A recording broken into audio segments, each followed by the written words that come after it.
Today's videos, magluluto tayo ng paanang manok. Yan, ang chicken feet. Tinatawag na chicken feet. Ayan, dahil nagtatakam ako sa chicken feet, kaya nagluluto ako today. Ayan, gimikus-mikus ko ang chicken feet dahil nilagyan ko na yan ng bawang, sibuyas, at saka yung mga ricados kompleto na. Kaya nilagay ko na yan. At ibuhos ko na ang ating toyo na galing sa Silver Swan. Ayan ang ating toyo. I-mix natin yan. Kumbaga, i-mix natin yan para maghalo ang lasa at sarap ng ating chicken feet. Ayan, mga mare. Tingnan nyo mga mare, ang ating chicken feet. The best talaga yan sa mga mahilig kumain sa chicken feet. At lagyan natin ng ketchup.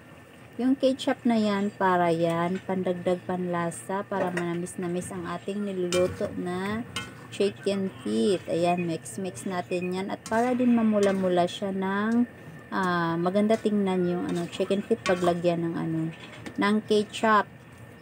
Dahil yung ketchup nagpapadagdag ng panlasa at sarap, at nagpapadagdag ng kagandahan sa kulay ng ating niluluto na chicken feet. Ayan, mix lang natin yan para maghalo-halo at manunuot ang sarap ng chicken feet natin.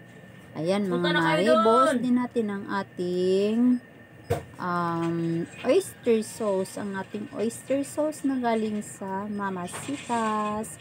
Mga mari, ang sarap talaga niyan paglagyan ng oyster sauce ang ating chicken feet, kasi siya, para siyang manamis-namis na medyo malapot-lapot ang sabaw ng ating chicken feet paglagyan natin ng oyster sauce. Ayan mga mari, ayan yung mabuti, ayan yung sabaw niya.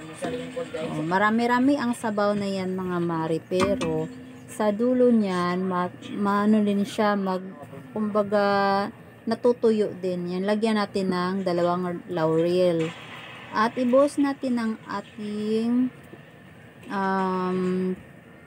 black pepper. Ayan ang ating black pepper, buhos natin para yung black pepper nagpapadagdag niya ng panglasa at nagpapatanggal ng amoy. Lagyan din natin ng chili para maanghang-anghang ang ating chicken feet. Mas masarap kasi pag medyo maanghang ang ating chicken feet, kasi parang nakatanggal ng umay, at basta masarap talaga paglagyan ng sili ang ating chicken feet. And mga mare, look at that, sarap na. At syempre lagyan natin ng magic sarap. Hindi yan mawawala ang magic sarap sa ating mga lutuin, kasi ang magic sarap ay minamagic niya ang sarap ng ating chicken feet. Ayan, mix din natin para maghalo ang lasa ng ating mga ricados lahat, para lalong sumarap ang ating chicken feet. Ayan mga mare, look at that. Masarap yan lalo na sa pampulutan, or hindi lang pampulutan, pang ulam, or hindi lang pang ulam mga mari, pwede mo rin yung itinda. Pwede rin yung pang negosyo. Kung mga mahilig kayo sa negosyo, pwede nyo yung inegosyo ang chicken feet. Na-try ko na yan at talagang mabenta ang chicken feet. Ayan mga mari, tingnan nyo mabuti ang sarap ng ating nilulutong chicken feet, kasi mura ang chicken feet mga mare. Mura lang ang kilo, 160 ang kilo dito sa amin ng chicken feet. So kasyang-kasya na yan sa 4 na tao. Dito sa amin 4 kami kumakain, so ayan, kasyang-kasya na yung 1 kilo namin. Ayan mga mare, tapos na nating lutoy ng ating chicken feet, at tingnan nyo mabuti ang ating chicken feet, ang kinalabasan ng ating nilulutong chicken feet.